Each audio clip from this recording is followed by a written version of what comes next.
You ask Tiger to solve. This deals with linear equations with one unknown. The final result is t equals 51,337. Let's solve it step by step.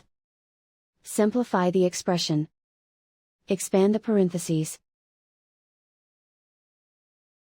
Group like terms. Simplify the arithmetic.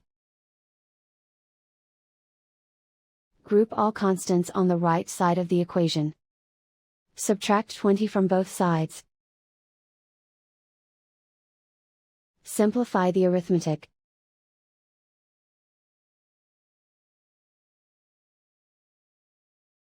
Isolate the t. Divide both sides by -5. Cancel out the negatives. Simplify the fraction. Cancel out the negatives.